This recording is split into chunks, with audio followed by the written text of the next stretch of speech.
오늘의 사연 시작합니다. 안녕하세요. 혹시 운명이란 걸 믿으시나요? 우리가 살다 보면 운명이란 단어를 쓸 때가 있잖아요. 사랑하는 사람을 만난 게 운명이다. 또 생각하지도 못한 행운이나 불행이 찾아왔을 때 운명을 찾는 것 같아요. 아니면 어떤 기막힌 일이 우연히 딱 맞춰서 일어났을 때 이렇게 될 수밖에 없었어. 이건 운명이다 라고 하죠. 저는 이런 운명이란 것을 얼마 전에 경험하게 되었네요. 그 이야기 한번 해볼게요. 저는 30대 중반 직장 다니는 여자입니다. 결혼한 지 3년 만에 이혼을 하게 되었어요. 남편은 이제 40이 되었고 평범한 회사원이에요. 친구의 소개로 만나서 2년 정도 연애하다 결혼했죠.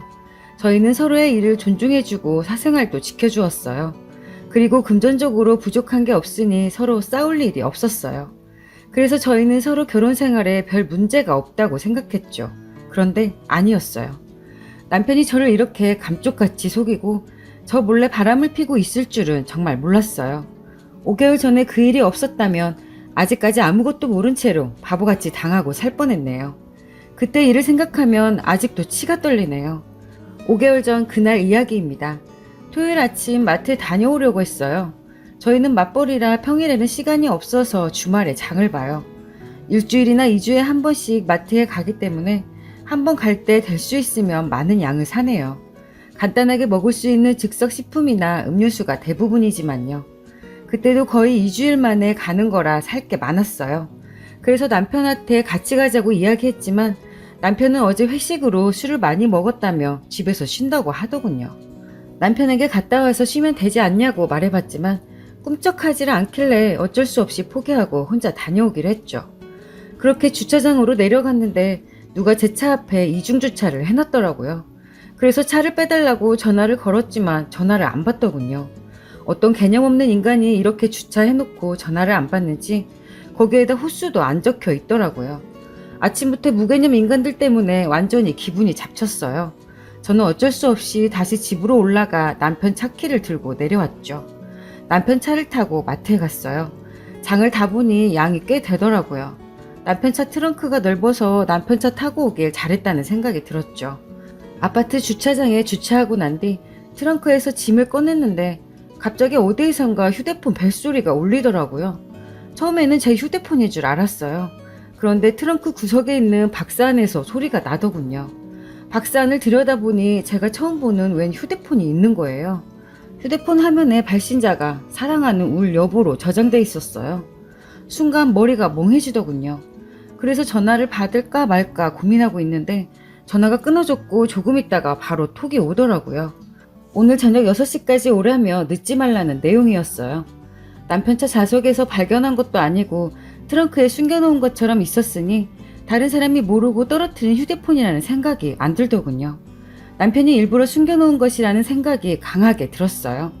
휴대폰 안의 내용을 확인해보고 싶었지만 패턴으로 잠겨 있었어요. 혹시나 하는 마음으로 이 휴대폰이 만약 남편 거라면 패턴이 같지 않을까 싶더군요.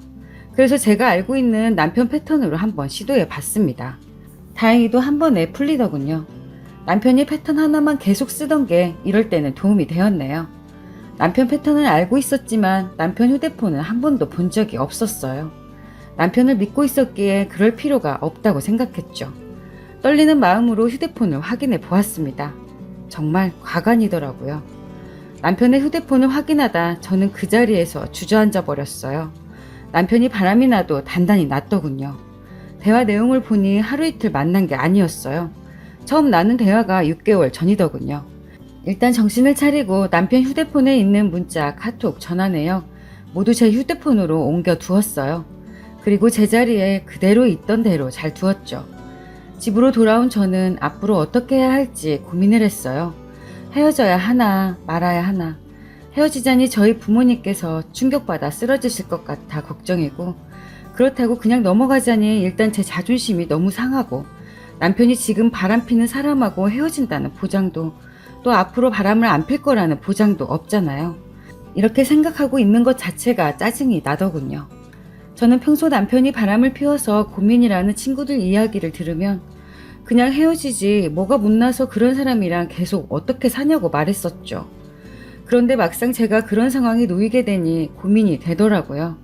한참을 고민한 결과 그래도 헤어지는 게 맞는 거라고 생각했어요. 다른 무엇보다 남편이 용서가 안 되더군요. 그 여자가 저녁 6시에 만나기로 한 것 잊지 말라고 했으니 남편이 어떤 핑계를 대며 저녁에 나가는지 지켜보기로 했어요. 5시가 다 되어서 일어난 남편은 친구가 갑자기 교통사고가 났다는 연락을 받았다며 잠깐 다녀와야겠다고 하더군요. 전화통화를 했다고? 당신 전화 받는 소리 못 들었는데? 전화 말고 문자로 왔어. 희한하네. 그런 이야기를 문자로 한단 말이야? 친구 누군데? 그럼 갔다가 언제 들어올 거야? 라고 했죠. 남편은 제가 모르는 친구라며 가봐야 알겠지만 아마 못 들어올 수도 있을 것 같다고 하더군요. 상태가 많이 안 좋다며 심각한 표정을 짓는데 가증스럽더군요. 저는 가서 전화나 하라고 했어요. 분명 그 여자네 집으로 갈 테니 현장을 급습하기로 했죠. 그래서 남편의 뒤를 쫓아갔어요. 그런데 남편의 차를 쫓아가니 1km도 안 가서 어느 원룸 주차장 안으로 들어가는 거예요. 이렇게 가까운 데서 만나서 그 짓거리를 한다고 생각하니 더 열받더군요. 남편은 차에서 내려서 올라가길래 따라가서 어느 집으로 들어가는지 확인했어요. 바로 쳐들어갈까 하다 순간 두려운 마음이 들더군요. 정말 남편이 바람난 게 확실하긴 한데 그 상황을 혼자서 직접 마주할 자신이 없었거든요. 그래서 저는 아무것도 못하고 일단 집으로 왔어요. 그 여자가 도대체 어떤 여자인지 알아보기로 했어요. 흥신소 같은 곳에 연락을 해야 하나 어떻게 해야 하나 싶었어요. 혹시나 하는 마음에 그 여자 SNS에 들어가 봤어요. 그런데 프로필 사진을 보고 저는 깜짝 놀랐습니다. 아는 얼굴이었던 거였어요. 저희가 자주 가는 동네에 있는 치킨집 사장님 와이프였어요. 창피한 줄도 모르고 동네에서 그 짓거리를 하다니, 그리고 저와 같이 자주 가던 곳이었고 사장님과도 친해져서 오며 가며 인사도 나누는 사이인데 그럴 줄은 꿈에도 몰랐습니다. 저는 치킨집 사장님에게 이 사실을 말하기로 마음먹었어요. 그래서 저는 치킨집을 찾아갔어요. 저를 본 사장님은 아무것도 모르고 반갑게 인사를 하더군요. 저는 할 말이 있어서 왔다고 했죠. 저는 제가 알고 있는 사실을, 그리고 제 눈으로 직접 본 것을 다 이야기했어요. 제 말을 들은 사장님은 처음에는 믿지 못하겠다고 하더군요. 그래서 어쩔 수 없이 제가 가지고 있는 증거를 보여주었어요. 증거를 본 사장님은 허탈한 표정을 지으시며 아내가 그럴 줄은 정말 몰랐다고 그러더라고요. 사장님은 결혼해서 가족을 먹여 살리려고 새벽까지 일하는데 그 시간에 마누라는 바람을 폈다는 사실에 배신감을 크게 느꼈나 봐요. 그래서 도저히 참을 수가 없다더군요. 저는 사장님에게 앞으로 어떻게 하실 거냐고 물어봤어요. 사장님은 이혼한다고 지금 당장 쫓아간다고 하는 거예요. 저는 사장님을 말리며 지금은 아닌 것 같다고, 딱 잡아뗄 수 없는 증거를 가지고 들이밀어야지 함부로 덤비다가 일이 틀어질 수도 있다고 했어요. 친구가 남편이 바람을 피워서 이혼 소송과 상간녀 소송을 했는데 증거 불충분으로 패소한 걸 봤거든요. 지금은 두 사람이 바람을 피는 확실한 증거를 확보해야 할 때라고 했죠. 제 말을 들은 사장님은 알겠다더군요. 하지만 분이 안 풀리는지 한참 동안 한숨을 내쉬었어요. 일주일 동안 사장님과 저는 둘이 만나는 사진과 통 내용, 그리고 저희들에게 거짓말하는 것을 녹음하고 수집할 수 있는 증거를 최대한 확보했어요.